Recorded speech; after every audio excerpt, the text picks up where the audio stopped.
എന്താണ് ഒരു ബാക്ക്ലിങ്ക്? ബാക്കി കൊടുക്കുന്ന ലിങ്ക് അതല്ല, ഒരു വെബ്സൈറ്റിൽ നിന്ന് നമ്മൾ മറ്റൊരു വെബ്സൈറ്റിലോട്ട് കൊണ്ടുപോകുന്ന ലിങ്കിനെയാണ് ബാക്ക്ലിങ്ക് അഥവാ എക്സ്റ്റേണൽ ലിങ്ക് എന്ന് പറയുന്നത്. ഓക്കെ, ഇത് നമ്മുടെ വെബ്സൈറ്റിന്റെ റാങ്കിങ്ങിനെ ഇംപ്രൂവ് ചെയ്യുന്ന ഒരു ഇമ്പോർട്ടൻ്റ് ആയിട്ടുള്ള ഫാക്ടറാണ്. എങ്ങനെയാണെന്നല്ലേ പറഞ്ഞുതരാം. നമ്മൾ ഓൾറെഡി പറഞ്ഞു, ഒരു വെബ്സൈറ്റിൽ നിന്ന് നമ്മൾ മറ്റൊരു വെബ്സൈറ്റിലോട്ട് കൊണ്ടുപോകുന്ന ലിങ്കിനെയാണ് ബാക്ക്ലിങ്ക് അഥവാ എക്സ്റ്റേണൽ ലിങ്ക് എന്ന് പറയുന്നത്. ഓക്കെ, ഇവിടെ എ എന്ന് പറയുന്ന വെബ്സൈറ്റിൽ നമ്മൾ എന്ത് കൊടുത്തിട്ടുണ്ട്? ബിന്റെ വെബ്സൈറ്റിന്റെ ലിങ്ക് കൊടുത്തിട്ടുണ്ട്. അതായത് ആരെങ്കിലും ഇവിടെ ക്ലിക്ക് ചെയ്യുമ്പോൾ ആൾക്കാർ എങ്ങോട്ട് പോകും? ബി എന്ന് പറയുന്ന വെബ്സൈറ്റിലോട്ട് പോകും. ഓക്കെ, ഒരു ബാക്ക്ലിങ്ക് നമുക്ക് 4 ഫാക്ടേഴ്സ് ആണ് നമുക്ക് എന്ത് ചെയ്യുന്നത്? തരുന്നത്. ഓക്കെ, ഫോർ എക്സാമ്പിൾ, ഇപ്പോൾ നമ്മുടെ അനന്തുവിന് ഒരു വെബ്സൈറ്റ് ഉണ്ടെന്ന് വയ്ക്കുക. ഓക്കെ, അനന്തുവിന് ഒരു IT റിലേറ്റഡ് ആയിട്ടുള്ള ഒരു വെബ്സൈറ്റ് ഉണ്ടെന്ന് വയ്ക്കുക. അവൻ 10 വർഷം കൊണ്ട് IT ഫീൽഡിലുള്ളതാണ്. ഓക്കെ, അതേപോലെ തന്നെ അവൻ്റെ വെബ്സൈറ്റ് എന്താണ്?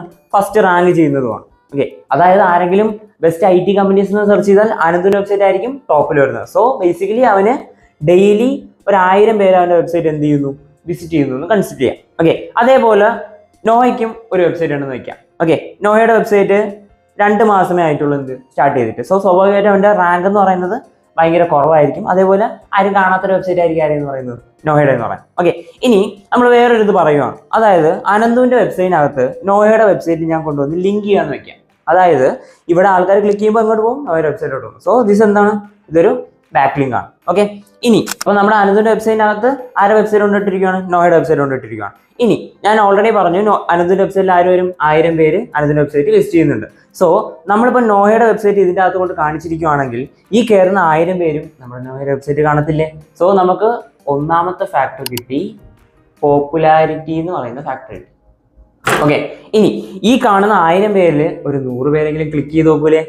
ഓക്കെ, അപ്പം നമുക്ക് ഇവിടെ നിന്ന് ആൾക്കാർ ക്ലിക്ക് ചെയ്യുമ്പോൾ എങ്ങോട്ട് പോകും? നോഹയുടെ വെബ്സൈറ്റിലോട്ട് പോകും. സോ നമുക്ക് രണ്ടാമത്തെ ഫാക്ടർ കിട്ടി, ട്രാഫിക് എന്ന് പറയുന്ന ഫാക്ടർ കിട്ടി.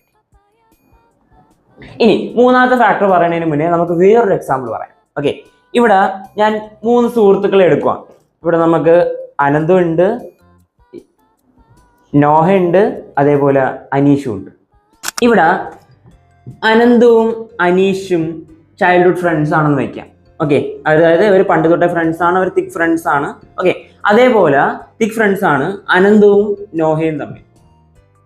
ഓക്കെ, ഇവിടെ നമ്മുടെ അനീഷിന് ചെറിയൊരു ഇഷ്യൂ ഉണ്ട്. അതായത് അനീഷിന് കുറച്ച് ട്രസ്റ്റ് ഇഷ്യൂ ഉള്ള ആളാണ്. അവൻ പെട്ടെന്ന് ആരും എന്ത് ചെയ്യത്തില്ല? ട്രസ്റ്റ് ചെയ്യത്തില്ല. പക്ഷെ അവൻ ആരെ വിശ്വാസമാണ്? അനന്തുവിന് ഭയങ്കര വിശ്വാസം. ഓക്കെ, അതായത് അനന്ത് വെള്ളക്കാക്ക ഉണ്ടെന്ന് പറഞ്ഞാൽ ആര് വിശ്വസിക്കും? അനീഷ് വിശ്വസിക്കും. അതാണ് അവർ തമ്മിലുള്ള വിശ്വാസം.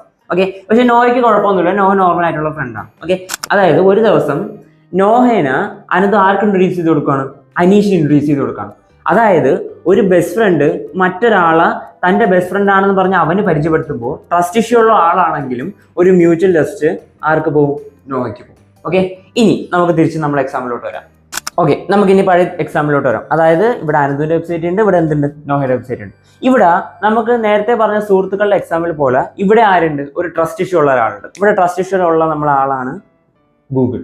അതായത് ഗൂഗിളിന് ട്രസ്റ്റഡ് ആയിട്ടുള്ള വെബ്സൈറ്റ് മാത്രമേ ഗൂഗിൾ എന്ത് ചെയ്യത്തുള്ളൂ? ടോപ്പിൽ റാങ്ക് ചെയ്യത്തുള്ളൂ. ഓക്കെ, ഇവിടെ നമുക്ക് ഫസ്റ്റ് റാങ്കിൽ നിൽക്കുന്ന ഒരു വെബ്സൈറ്റ് ഉണ്ട്. ആ വെബ്സൈറ്റ് ആണ് അനന്തുവിൻ്റെ വെബ്സൈറ്റ് ആണ് ഫസ്റ്റ് റാങ്കിൽ നിൽക്കുന്നത്. സോ അനന്തുവിൻ്റെ വെബ്സൈറ്റ് എന്ന് പറയുന്നത് ഗൂഗിളിൻ്റെ ഒരു ട്രസ്റ്റഡ് ആയിട്ടുള്ള വെബ്സൈറ്റ് ആണ്.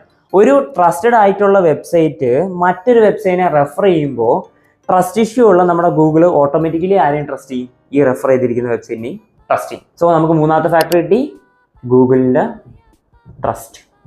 ഇനി ഒരു ഫാക്ടർ കൂടി ഉണ്ട്. അതെന്താന്ന് പറഞ്ഞാൽ ഇവിടെ നമുക്കൊരു ബാക്ക്ലിങ്ക് വഴി എന്ത് പാസ് ചെയ്യുമെന്ന് പറഞ്ഞു? ട്രാഫിക് പാസ് ചെയ്യുമെന്ന് പറഞ്ഞു. ഓക്കെ, ഇതേപോലെ വേറൊരു ഫാക്ടർ കൂടെ എന്ത് ചെയ്യും? ഈ ബാക്ക്ലിങ്ക് വഴി ഈ വെബ്സൈറ്റിൽ നിന്ന് ഈ വെബ്സൈറ്റിലോട്ട് പാസ് ചെയ്യും. അതിനെയാണ് നമ്മൾ ലിങ്ക് ജ്യൂസ് അല്ലെങ്കിൽ ലിങ്ക് ഇക്വിറ്റി എന്ന് പറയുന്നത്. ലിങ്ക് ജ്യൂസ് അല്ലെങ്കിൽ ലിങ്ക് ഇക്വിറ്റി എന്ന് പറഞ്ഞാൽ ഒരു ലെവൽ ഓഫ് അതോറിറ്റി അല്ലെങ്കിൽ ഒരു വാല്യൂ എന്നൊക്കെ വേണമെങ്കിൽ പറയാം. ഇത് നമ്മുടെ വെബ്സൈറ്റിന്റെ റാങ്കിങ്ങിനെ ബൂസ്റ്റ് ചെയ്യുന്ന ഒരു ഇമ്പോർട്ടൻ്റ് ആയിട്ടുള്ള ഫാക്ടറാണ്. സോ നമുക്ക് നാലാമത്തെ ഫാക്ടർ കിട്ടി, റാങ്കിങ്. ഇതാണ് നമ്മുടെ ബാക്ക്ലിങ്ക്സിന് 4 ഇമ്പോർട്ടൻ്റ് ആയിട്ടുള്ള ഫാക്ടേഴ്സ്. ഇനി കൂടുതൽ അറിയാൻ വേണ്ടി do visit scope India and follow for more tech related videos.